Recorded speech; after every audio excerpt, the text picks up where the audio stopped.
Here we are, Samuel's Playground, or Samuel Playground. Where you go? I'm going to go Samuel's. That's what we used to say. But it's named Bernard Samuel Playground. But before it was Bernard Samuel Playground, it was called Foxy's. How about that? Foxy's Playground.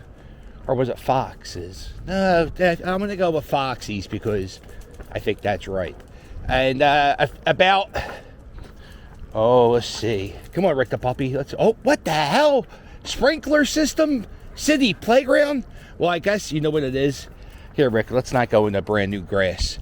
The field here was completely dug up, and they had to get rid of all the dirt that was here because it was covered in lead. And guess who played baseball here as a child? That's right, me. So, yeah, wait till you see how many things are covered in lead in this neighborhood. So they dug up everything, and the playground just got reopened recently. There's the children activities in the playground. They all got an upgrade, and I've never seen a sprinkler system in a playground. But it's new grass. That makes sense. Speaking of new, all this is new. I guess this is how the world works. Things change every few years, and it just seems like everything's changing in the last 5 years, especially the neighborhoods I grew up in. I guess that's... Oh, hello, friend. That's a fantastic song. Why don't you turn it on? Oh, it's so good. Oh, it's such a good country song. How do they all sound the same? How is that a genre of music? It's the same. And I swear to God, country rock is the closest thing to Christian rock because they're the same thing, except country, they changed Jesus with a pickup truck or something. So yeah, this was a vacant lot. It was just a vacant lot. There used to be an auction place down the street. I think they moved. It might still be there. But this was the parking lot for that auction place. And, so what they did is they probably just sold the parking lot for a few mil. And then this guy's going to sell all these houses. Oh, I would say $300,000, maybe $250. I don't know. I don't know what they're going for in Port Richmond. But yeah, so that's that. And these houses, these were built when I was growing up. I think these were built in the 90s, early 90s. Yeah, all right, here, yeah, this is where I played baseball. And yeah,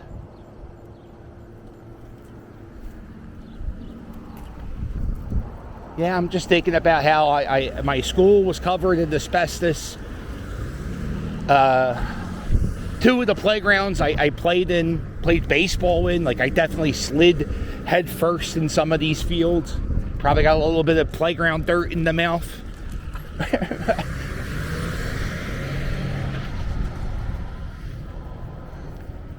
right. Yeah, so all these houses, these were built when I was growing up.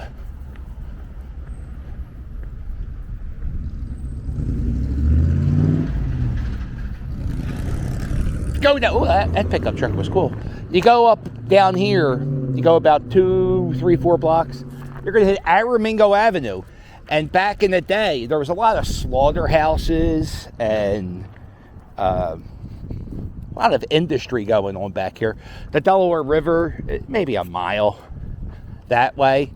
And you see they probably had, I'm thinking this was probably a train that went down here all the way down because there was a train trestle down the street. Or it could have been an old trolley line. I don't know if he's moving or not.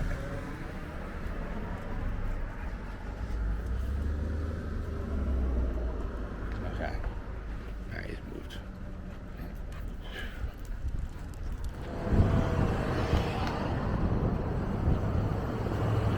Here we are, Richmond, Westmoreland, Burnsy's Tavern, opening up in 1978, known for their wings.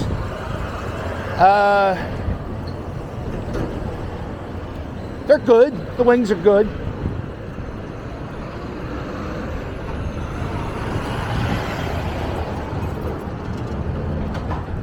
The food's good. The beer is good. They got a nice little selection. Irish type of feel. Yeah, have you ever seen one of those Irish pub? Kind of like an Irish pub type thing. They do one thing that's kind of weird. Like if it gets crowded, sometimes you gotta. Their tables are like tables of two, but they're next to each other. Sometimes you gotta sit next to strangers. A little awkward. But it's the food's good. I always get my shit to go just because of the seating. I'm weird. I got anxiety issues. This is the new bus stop for the Richmond and Westmoreland. Every time I come, they're adding more and more to it. This is nice. All right, and this is probably what it's going to look like in about a week when the homeless people move in. They don't install benches. Well, they do, but whenever they have benches, they put these things in so you can't lay straight. Some spots, they only have these things, and with these things, they're designed for leaning. Like you can chill here all day, no problem. And I'm sure people are going to chill here all day. This is going to be the end of the line for the 73, the 60, and the 15 trolley. The 15 trolley is all of the trolleys. They're old trolleys. I think they're from like the 40s. They could even be from the 20s. They'll be right in the book report, but they're from the early part of the last century. And they came up with this new plan to update this bus stop. The entire trolley tracks, all of Richmond Street got new lights from here all the way down to I think Somerset Street. And this is Moncavage Playground. Axe, smash, and crush. We got some demolition going on. They are bulldozing my childhood. They're heave-hoving the old pool.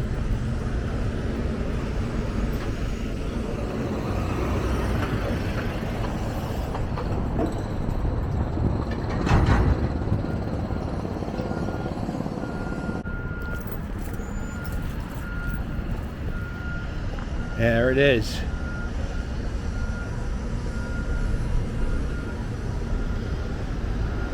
And they're busting up the pool. Come on, Rick. Come on. Come on.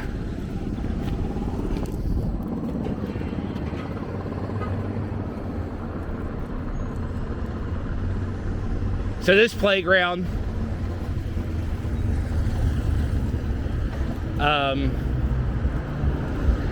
this playground's getting demolished, and I think the field's covered in lead.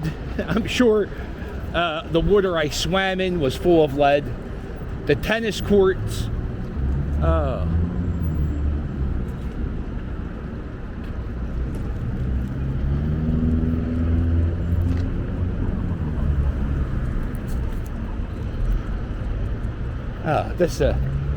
look at this. What are you guys doing? Oh my God.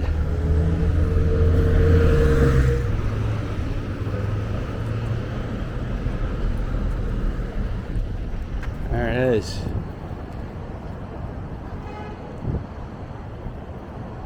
The Moncavage tennis courts are gone.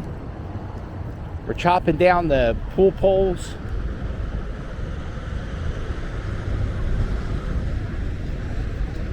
This playground's been closed for a while because of the lead. So you knew it was coming.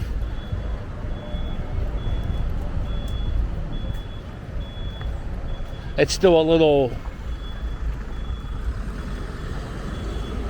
I don't know, it's weird to see it happening.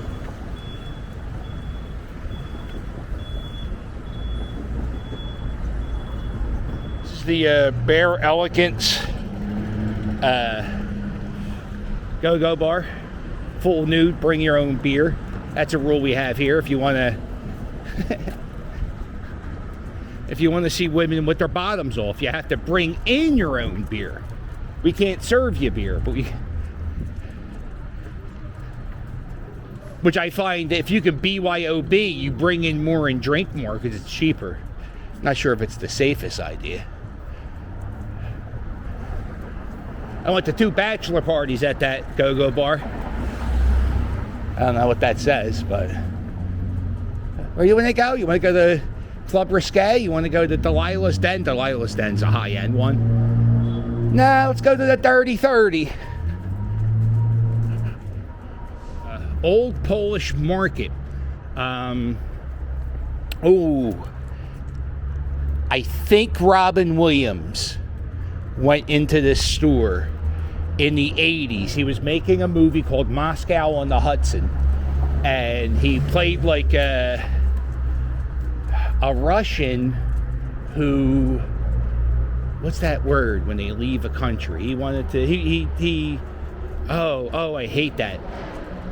He wanted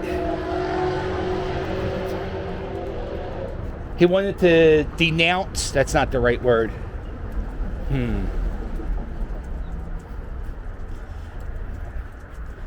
What's that word? Oh, it doesn't matter. So he wanted to leave Russia and become an American. Leave me a comment. I know, and by the way, the second I upload this, edit this video, I'm going to know the word. But he wanted to leave Russia, which, back then was a communist country, and he wanted to become an American. And so he talked with a funny Russian accent the whole movie. And while he was filming that, he went to one of these Polish shops, hanging out, getting sick posse. And when you would shop in that store, they would have pictures of Robin Williams all over. They're trying to bring this section back. It was always dying. Like when I lived in this neighborhood in the 90s, things started. There was they might have passed. That might have died out in the early 2000s. But there was like a diner, that restaurant, the supermarket, Donna's bar. There's a lot of Polish shops in this area. A corner bar here. And across the street, most of these are apartments. There's houses for sale. It's 3123 Richmond Street. Let us know in the comments. I think that looks like, it's apartments, so it's 3 apartments. That's an investment. Look at this place. Big top. What's this? TVs, portable TVs, old hair. It's a vintage Port Richmond shop. All right, we're trying to fish town up Port Richmond. The corner bar. My favorite sign in the neighborhood is on the corner bar. Homemade soups, hot, cold food, shuffleboard, billiards, pinball. Pinball. I wonder if they have pinball in there. But I like this sign right here. Hello, friend. Oh, okay. Thank you.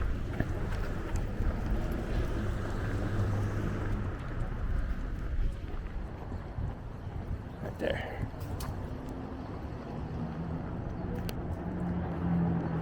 Homemade soup, hot sandwiches, chicken in a basket, color TV. We got the color TV here at the corner bar. Yeah, Richmond Street starting not to look like Richmond Street. Used to be a really cool bookstore, which used to be the Richmond Theater. There's another theater called the Clearfield Theater, which is now a pharmacy.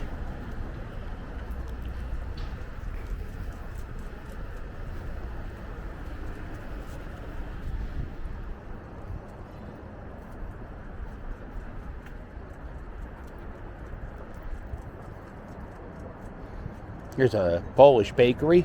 Babka's. Oh, maybe this was the place with Robin Williams? I'm sure somebody will know. Was it the first building or the second building, Robin Williams? Yeah, it used to be at the bookstore, I think was right here. Fuck, man. That was a cool bookstore. There was everywhere. I mean, it was just books on top of books. There were books holding up bookshelves. Where's the old video store? Oh, right here. This used to be the video store. I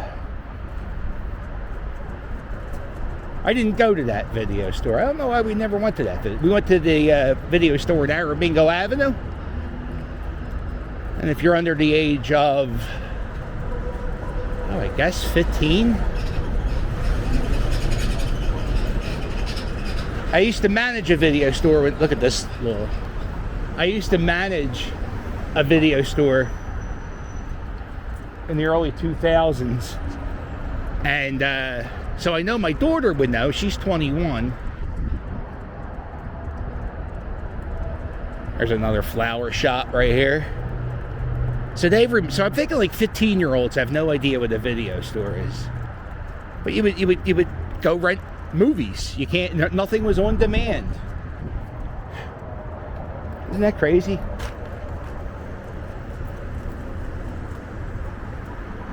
I don't know. I think that ruins some things. Like, I remember, this is a new little thing, or it's new to me, a little hair supply place.